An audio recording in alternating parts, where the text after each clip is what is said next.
அஸ்வினி நட்சத்திரத்துடைய அதிபதி கேதுன்னு நான் சொன்னேன் இல்லையா, அவர் இப்ப எங்க உட்காந்துருக்காரு இந்த நியூ இயர் பிறக்கும் போதுன்னு பாத்தீங்கன்னா கன்னியோட வீடு, அதாவது 6ஆம் வீட்டுல வந்து உட்காந்துருக்காரு. இந்த வீட்டுக்கு நம்ம ஒரு வீட்டுல இருக்கோம், அந்த வீட்டுக்கு ஹவுஸ் ஓனர் இருப்பார்ல, அந்த ஹவுஸ் ஓனர் தான் செவ்வாய் இல்லையா, அந்த செவ்வாய் இப்ப நியூ இயர் பிறக்கும் போது எங்க இருக்காருன்னா 4ஆம் வீட்டுல இருக்காரு.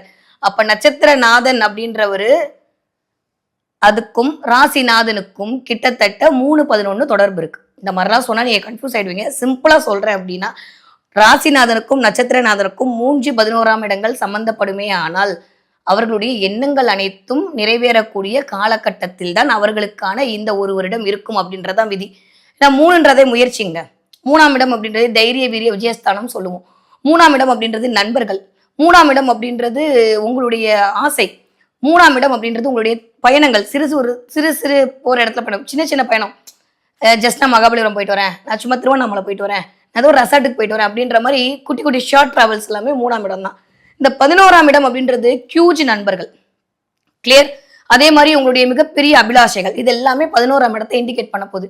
அப்போ இந்த 3-11 இந்த வருடம் ஆக்டிவேஷன்ல இருக்கும்போது 2025 புத்தாண்டு அஸ்வினி நட்சத்திரக்காரங்களுக்கு பிறக்கிறதுனால என்ன ஆக போகுது அப்படின்னு பார்த்தோம்னா, உங்கள் எண்ணங்கள் அனைத்தும் ஈடேறக்கூடிய காலகட்டம். இருக்கிறதுலே ஸ்பெஷல் ஒண்ணு என்ன தெரியுமா, நம்ம போடுற முயற்சிக்கு ஒரு பலன் கிடைக்கிறது. கரெக்டா?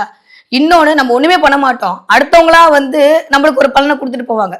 நம்ம கூட்டத்தில் நடக்கிறோம்னு வச்சுக்கோங்களேன், அவங்களே தள்ளி விட்டுருவாங்க, நம்ம அப்படியே நடந்து போயிட்டே இருப்போம் இல்லையா, நம்ம முயற்சியே பண்ணாம அப்படியே நம்மளை தள்ளி விட்டு கூட்டு போயிட்டே இருப்பாங்க. அந்த மாதிரி 3ஆம் இடமும் இயங்க போகிறது, 11ஆம் இடமும் இயங்க போகுது. அப்படின்ற போது நம்மளுடைய முயற்சியும் பலித்தமாக போகுது.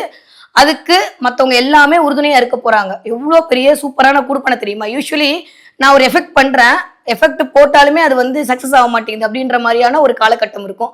இல்லை எல்லாருமே எனக்கு ஹெல்ப் பண்ண ரெடியா இருக்காங்க, பட் என்கிட்ட எக்ஸிக்யூட் பண்றதுக்கான ஒரு பொருளாதார வசதியோ இல்லை ஒரு பிளானிங்கோ இல்லை, நான் தவிச்சிட்டு இருக்கேன், எல்லாம் ரெடி பட் அந்த தரவு கிடைக்க மாட்டேங்குது அப்படின்ற மாதிரி கொஞ்சம் ஒரு தடை வரும். ஆனா இந்த தடவை அஸ்வின் நட்சத்திரக்காரங்களுக்கு எல்லாமே ரெடியாகவும் இருக்கு, ஆட்களும் ரெடியா இருக்காங்க. வண்டியை ஸ்டார்ட் பண்ணி டாப் கியர்ல போயிட்டே இருக்க வேண்டியதான். அப்படிப்பட்ட காலமாகத்தான் இருக்கிறது.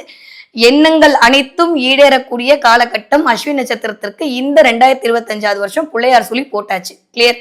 மார்ச் மாசம் வரைக்கும் நீங்க என்னெல்லாம் நடக்கணும்னு நினைக்கிறீங்களோ அதுக்கெல்லாம் வந்து ஒரு செக்லிஸ்ட் போட ரெடி ஆயிடுவீங்க. மார்ச்சுக்கு அப்புறம் வரக்கூடிய மே மாதம், இது வரைக்கும் 2ஆம் வீட்டுல அமர்ந்திருந்த அந்த குரு அப்படியே டிரான்ஸ்ட் ஆகி 3ஆம் இடத்துக்கு போறாரு. நான் சொன்னா அது நடக்கணும் அப்படின்ற மாதிரி நீங்க சொல்லக்கூடிய சொல் அடுத்தவர்களுக்கு ஒரு பெரிய சொல்லாக இருக்கும். ஏன்னா இந்த 3ஆம் இடம் அப்படின்றதாங்க கம்யூனிகேஷன். அதுல போய் சுபகிரகம் வந்து அப்படியே உட்கார்ந்து இருக்கும் போது நீங்க குருவா மாதிரி மத்தவங்களுக்கு சொல்ற உபதேசம் சொல்லக்கூடிய நிலைமைக்கு வந்துருவீங்க.